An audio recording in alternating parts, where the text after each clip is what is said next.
जैसे ही बच्चा 10th class में आता है, काफी कम समय है। ये रट्टे मारने वाला सब्जेक्ट नहीं है। आपके पास बहुत सारे काम आएंगे, यूनिट टेस्ट आएंगे, पीरियोडिक टेस्ट आएंगे, आपके मंथली टेस्ट होंगे, वीकली टेस्ट। इन सब में आप इतना बिजी हो जाओगे कि आपको पता भी नहीं चलेगा। आप 4 महीने में अच्छी पढ़ाई कर सकते हो, लेकिन आप पढ़ाई कर सकते हो, सिलेबस पूरा कर सकते हो, लेकिन ये सब बहुत सारे बच्चों को पता होता है, लेकिन फिर भी वो 10th में अच्छे मार्क्स स्कोर नहीं कर सकते। कारण है एल्बर्ट आइंस्टाइन जी का एक बहुत फेमस कोट है, never memorise something that you can look up. जिसका मतलब है आप ऐसी कोई भी चीज आपको याद करने की, रट्टे मारने की जरूरत नहीं है जिसको आप समझ सकते हो। लेकिन हमारे यहाँ 10th का मोस्ट ऑफ दी बच्चा यही गलती कर रहा है। एनसीईआरटी को लाइन बाय लाइन या फिर किसी भी नोट्स को लाइन बाय लाइन रट्टे मारना शुरू कर चुका है। देखो, मैं आपको एक बहुत सिंपल सी बात बताऊं, साइंस जैसे सब्जेक्ट में फुल मार्क्स लेके आने के लिए आपको एल्बर्ट आइंस्टाइन जी जितना जीनियस होने की जरूरत नहीं है। आपका दिमाग एक सुपर कंप्यूटर की तरह चले जरूरी नहीं है। आपको 12-12 घंटे बैठ के पढ़ने की जरूरत नहीं है। और अगर आप सबके दिमाग में ये सारे वहम थे कि ये सब करना पड़ेगा अच्छे मार्क्स या फुल मार्क्स स्कोर करने के लिए, तो आपका आज ये वहम इस वीडियो में टूटने वाला है। वीडियो को एंड तक जरूर देखिएगा। देखो, साइंस जैसे सब्जेक्ट में फुल मार्क्स लेके आने के लिए कोई स्पेशल डीएनए या कोई मैजिक ट्रिक की जरूरत नहीं है। लेकिन प्रॉब्लम क्या है? प्रॉब्लम यह है कि आज भी हम पुराने तरीके से पढ़ रहे हैं। जरूरत है एक नए तरीके की, एक नए सिस्टम की और एक अच्छे फाउंडेशन की।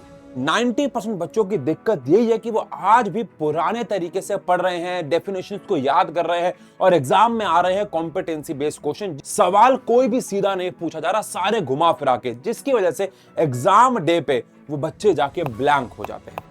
तो आज की वीडियो में मैं आपको एक ऐसा ब्लूप्रिंट देने वाला हूं जिसको अगर आपने पूरे साल, मतलब आपको कुछ एक्स्ट्रा मेहनत करने की जरूरत नहीं है, लेकिन अगर आपने इस ब्लूप्रिंट को पूरे साल अच्छे से फॉलो कर लिया तो एक एवरेज बच्चा भी 95% प्लस मार्क्स और हो सकता है 100% मार्क्स साइंस में स्कोर कर सके। लेकिन वीडियो में आगे बढ़ने से पहले मैं आप सबसे चाहूंगा कि कमेंट सेक्शन पे एक कमेंट छोड़ें। क्या कमेंट छोड़ना है?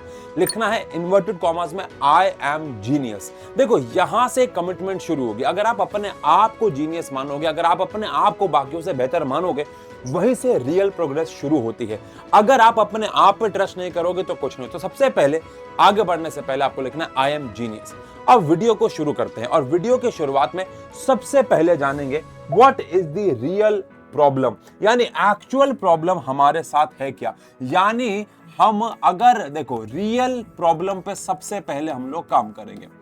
हमारे जीवन में दिक्कत क्या चल रही है, क्योंकि अगर दिक्कत को नहीं समझा तो सॉल्यूशन कैसे ढूंढोगे। आओ प्रॉब्लम के बारे में पहले बात करें। जैसे ही बच्चा 10th क्लास में आता है, मान के चलते हैं आप ये वीडियो अप्रैल में देख रहे हैं और 2027 में, मतलब 2027 में आपका, अभी के लिए मान लेते हैं मार्च में या फिर फेब में आपका एग्जाम है, तो कहीं ना कहीं आपके मन में ये डाउट रहता है कि मेरे पास 11 महीने हैं उस एग्जाम को प्रिपेयर करने के लिए। बट मैं आपको एक सच्चाई बताऊं, ये 11 महीने देखने को तो हैं, बट आपके पास एक्चुअली 11 महीनों से काफी कम समय है। 10, 8, 9 इससे भी कम महीने आपके पास है, क्योंकि आप भूलो मत कि इस पूरे जर्नी में आपके पास बहुत सारे काम आएंगे, यूनिट टेस्ट आएंगे, पीरियोडिक टेस्ट आएंगे, आपके मंथली टेस्ट होंगे, वीकली टेस्ट जो भी आपके स्कूल में होते हैं। सबसे इंपॉर्टेंट बात, वेकेशंस आएंगे, फेस्टिवल्स आएंगे और आपके प्री बोर्ड्स आएंगे, फिर प्रैक्टिकल्स होंगे। इन सब में आप इतना बिजी हो जाओगे कि आपको पता भी नहीं चलेगा कि टाइम कब निकल गया।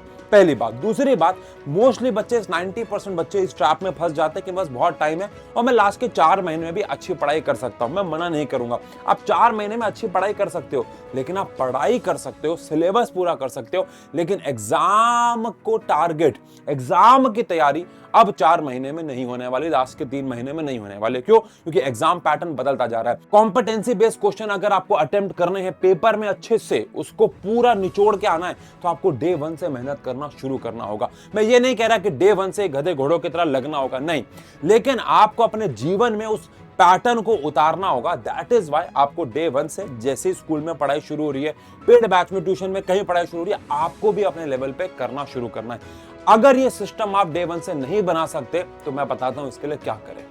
लेकिन सर, मैं डे 1 से इस पैटर्न को डेवलप कैसे करूंगा? मुझे तो नहीं पता कि किस लेवल के क्वेश्चन आने वाले हैं, कैसे मैं एक टॉपर की तरह सोचूं डे 1 से। तो बेटा, इसी पूरे के पूरे प्रोसेस से हमने हमारा 10th क्लास का बैच डेवलप किया है।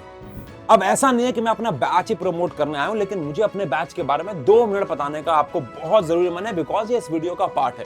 वीडियो को एंड तक जरूर देखिएगा। देखो, हमारा जो फाउंडेशन बैच है ना, आपको पता है हमने उसका नाम फाउंडेशन क्यों रखा है? बिकॉज डे 1 से, फर्स्ट डे से हम लोग बच्चों की फाउंडेशन को स्ट्रॉन्ग करना शुरू कर देते हैं।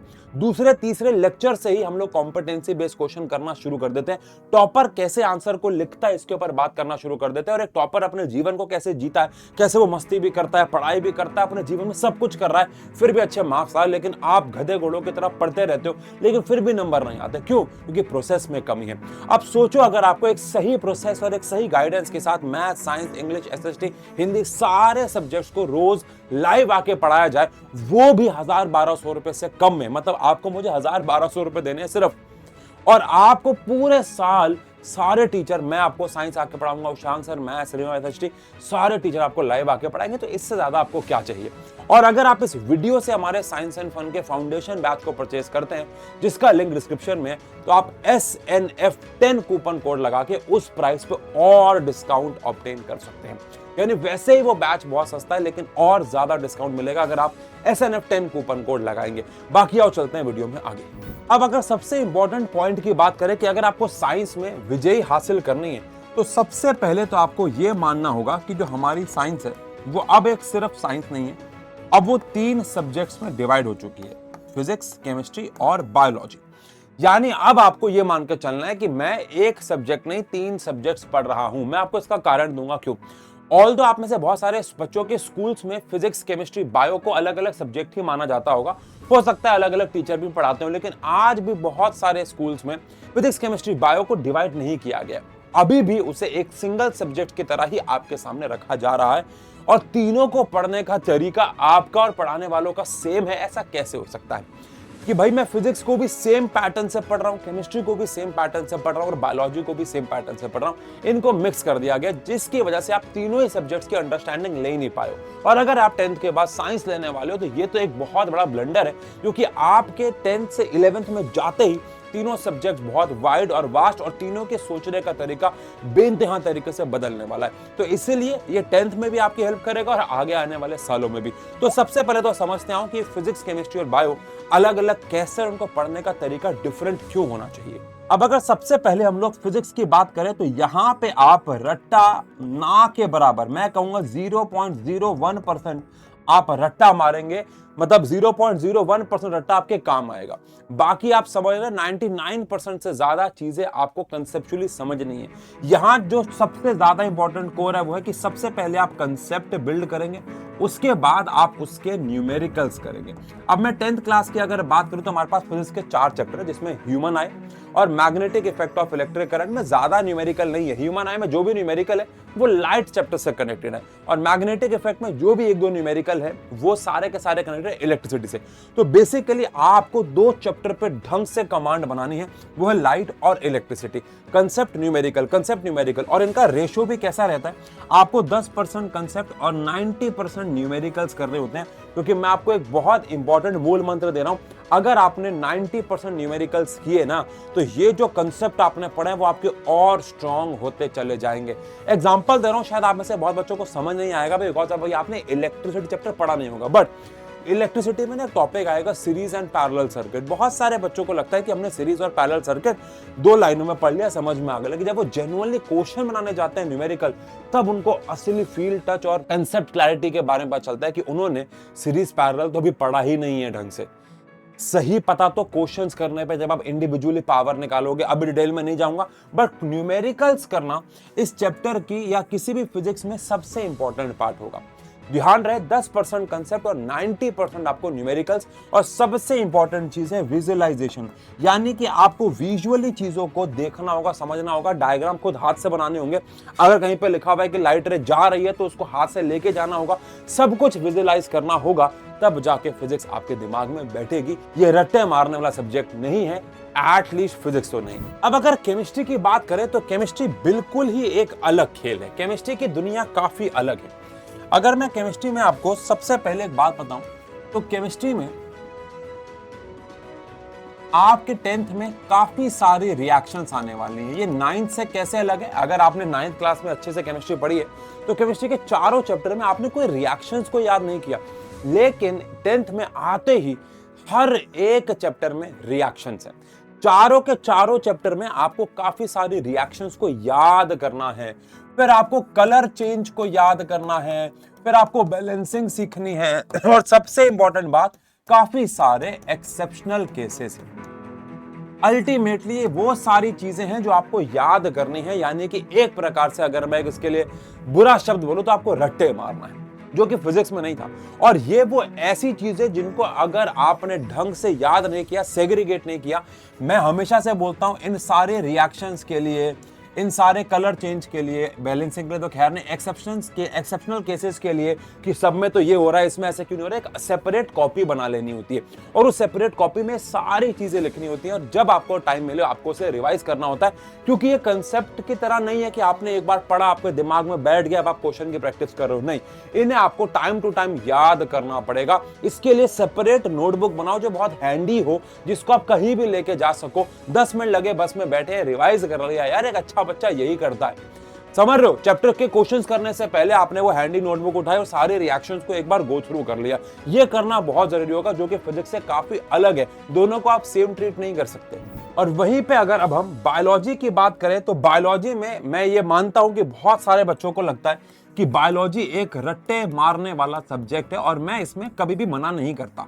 कई टीचर्स कहते हैं कि बायोलॉजी में रट्टे नहीं मारने होते, उसे समझना होता है। मैंने बोला ना, केमिस्ट्री में भी कुछ पार्ट रट्टे मारना वाला है, फिजिक्स में भी बहुत कम है, और बायो में थोड़ा सा याद करने वाला पार्ट ज्यादा है। लेकिन इसका मतलब ये नहीं है कि मैं रट्टे मार के अपने जीवन में बायोलॉजी में अच्छे मार्क्स स्कोर कर सकता हूं, बिल्कुल भी नहीं। बायोलॉजी में आपको ठीक है चीजें याद करनी होंगी, लेकिन बायोलॉजी में एक चीज को जो बच्चे इग्नोर कर देते हैं वो है बेटा NCERT, लाइन टू लाइन। मैं हमेशा बच्चों को बोलता हूं, अगर आप फिजिक्स में NCERT पढ़ेंगे भी नहीं, सिर्फ क्वेश्चंस कर लेंगे उसके, मोर देन एनफ है। NCERT पढ़ने की ऐसा जरूरत नहीं है अगर आपका अच्छे नोट्स हैं तो।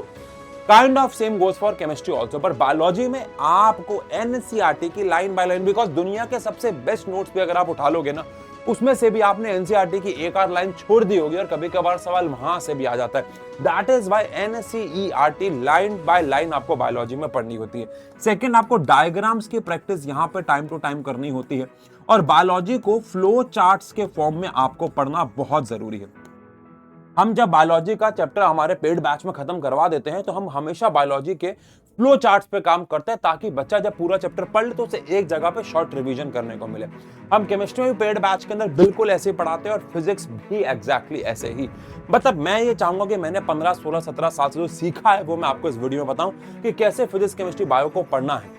तो बायो में आपको diagrams, flow chart, NCERT line by line करने, मतलब बायो में क्वेश्चंस की प्रैक्टिस उतनी ज्यादा नहीं होती है। यहाँ पे ऐसा रहता है कि आप 80% कंसेप्ट पे ध्यान देंगे और 20% क्वेश्चंस पे ध्यान देंगे। देखो बेटा, मैं दुनिया में कहीं पे भी बायोलॉजी पढ़ने की बात नहीं कर रहा हूँ, मैं बात कर रहा हूँ 10th क्लास के बोर्ड्स की। अब आप नीट में चले जाओगे, चीजें बदल जाएगी, वहां पे PYQs बहुत ज्यादा करने पड़ते हैं, सब में तरीका अलग है। लेकिन 10th क्लास की बायोलॉजी में 80% आपको कंसेप्चुअल नॉलेज और 20% आप क्वेश्चन की प्रैक्टिस करेंगे। लेकिन वहीं पे फिजिक्स में आपका 10% कंसेप्चुअल नॉलेज है और 90% आपको काम क्वेश्चंस पे करना होगा, अदरवाइज जीवन में काफी प्रॉब्लम आती है। तो इस तरीके से अच्छा, आपको लग रहा होगा मैं करूंगा कैसे। मैं कह रहा हूं, अगर आपने पहले 10 दिन भी कर लिया, चाहे हमारा पेड बैच में आके किया, चाहे खुद से किया, अगर पहले 10-15 दिन भी कर ले तो आपका दिमाग खुद से फिजिक्स, केमिस्ट्री, बायो को अलग अलग ट्रीट करना शुरू कर देगा, और आपका दिमाग चलेगा ही वैसे। एग्जांपल के तौर पर, जब आप किसी इंसान को लेके कोई इमेज डेवलप कर लेते हो, तो जब भी अगले दिन वो आपके घर में आता है तो आपके दिमाग में वही बातें चलती है और आप उसको उसी तरीके से ट्रीट करते हो। होता है, ह्यूमन नेचर है। ऐसे आपको शुरू के 10 दिन मेहनत करनी पड़ सकती है, लेकिन जब आप 10 दिन केमिस्ट्री, फिजिक्स, बायो को ऐसा पढ़ना शुरू कर दोगे, आपके दिमाग में उस सब्जेक्ट की इमेज ऐसी बन जाएगी और आपका दिमाग खुद से काम करेगा। लेकिन आपको प्रॉब्लम बताऊं, ये सब बहुत सारे बच्चों को पता होता है, लेकिन फिर भी वो 10th में अच्छे मार्क्स स्कोर नहीं कर सकते। कारण है कंसिस्टेंसी। और पता है कंसिस्टेंसी टूटती कब है? जब आप बहुत बड़े बड़े गोल्स बनाते हो। मैं हमेशा से बोलता हूं कि जो आपके गोल्स हैं वो बहुत छोटे छोटे गोल्स होने चाहिए। देखो, ये जो 10th क्लास की जर्नी है ना, ये कोई मैराथन से कम नहीं है, ये कोई स्प्रिंट नहीं है कि भैया आप भागे और जीत गए। नहीं नहीं नहीं, लंबी रेस है। शुरू में धीरे धीरे चलना है, जब आपका एम पास आएगा तो आपको तेज भागना पड़ सकता है, लेकिन शुरुआत में तेज भागोगे तो थक जाओगे। शुरुआत में एक गोल बना लो कि भैया आज मैं पूरा चैप्टर खत्म करके सोऊंगा, ये गलत ट्रैक है। पेपर करीब है अलग बात है, बट अभी तो आपकी जर्नी शुरू हुई है। तो रोज छोटे छोटे गोल्स बनाओ कि आज मैं फिजिक्स के 2 टॉपिक पढ़ूंगा और इन 2 टॉपिक्स के ऊपर 10 क्वेश्चन बनाऊंगा। मैं आज केमिस्ट्री में ये 1 टॉपिक पढ़ूंगा और इसके ऊपर 5 क्वेश्चन बनाऊंगा। मैं आज मैथ्स में ये पढ़ूंगा और उसके ऊपर 20 या 30 क्वेश्चन, क्योंकि मैथ्स में क्वेश्चंस की प्रैक्टिस ज्यादा चाहिए, 30 क्वेश्चन बनाऊंगा। छोटे छोटे गोल्स बनाओ कि आज मैं पूरे दिन में अच्छे से साइंस पढ़ूंगा। 1 घंटा साइंस के कंसेप्ट पे ध्यान दूंगा और 1 घंटा उसके क्वेश्चंस करूंगा। 2 घंटा साइंस पढ़ूंगा। मेरा दिन बहुत प्रोडक्टिव निकलेगा। द ओनली पॉइंट इज कि छोटे छोटे गोल्स बनाओ ताकि आपका मोराल ना गिरे। अब अगर आपने गोल ही बनाया पूरे चैप्टर का और आप आधा चैप्टर कर पाए तो आपको अगले दिन लगेगा कि यार मैंने कल अच्छा नहीं किया, यार शिट यार पूरा चैप्टर नहीं हो पाया, छोड़ो यार मुझसे नहीं हो सकता। आप अपने आप को कोसना शुरू कर दोगे। बट प्रॉब्लम ये है कि आपने गोल अपनी क्षमता से ज्यादा बना लिए। छोटे छोटे गोल बनाओ, पूरे होंगे, मोटिवेशन मिलेगा, हर दिन आपको अपने में इंप्रूवमेंट देखने को मिलेगी। ये सबसे इंपॉर्टेंट हैक है। तो कंसिस्टेंसी ना आने का कारण आपके बड़े गोल्स भी हो सकते हैं। तो गोल्स को छोटे छोटे पार्ट्स में डिवाइड करो। और सिंपल भाषा में बताऊं, इंटरनेट पे हजारों वीडियोस हैं, कुछ तो आपको मेरी भी मिल जाएंगी जहां पे हमने डे टू डे का टाइम टेबल बताया हुआ है। वो डे टू डे का टाइम टेबल सब पे लागू नहीं होता है, आप सबको पता है। मैंने हर उन वीडियोस में बोला है बेटा, आपको अपना खुद का टाइम टेबल बनाना होगा। लेकिन मैं आपको सच बताऊं, टाइम टेबल ऐसे बनाओ जो टास्क बेस्ड हो, टाइम बेस्ड ना हो कि मैं आज इतना टास्क पूरा करूंगा। और डे 1 पे जो आप मेहनत कर रहे हो, डे 50 पे उसको इंक्रीज करो या नोट करो कि मैं डे 1 पे जितनी मेहनत कर रहा था, क्या डे 50 पे मैं उससे ज्यादा कर रहा हूं कि नहीं। ये प्रोग्रेस नोट जरूर करते रहो और अपने आप को टेस्ट जरूर करते रहो क्वेश्चंस के फॉर्म में। दैट इज वाई हम हर चैप्टर खत्म होने के बाद बीच में और 25% पे टेस्ट लेते रहते हैं। संडेस को हमारे यहाँ पे टेस्ट होते रहते हैं। बच्चों को सेल्फ टेस्ट खुद से भी देने चाहिए ताकि वो अपनी प्रोग्रेस को ट्रैक कर सके। तो ये कोई 1 दिन या 1 हफ्ते या 1 महीने की मेहनत नहीं है। एक अच्छा बच्चा अच्छे मार्क्स रोज थोड़ा थोड़ा पढ़ के लाता है, ये आप सबको पता है। बाकी आपको ऐसी और कौन से टॉपिक्स पे वीडियोस चाहिए कमेंट सेक्शन में जरूर बताना। मिलते हैं ऐसी और वीडियो में, तब तक के लिए best of luck, bye bye, take care, love you.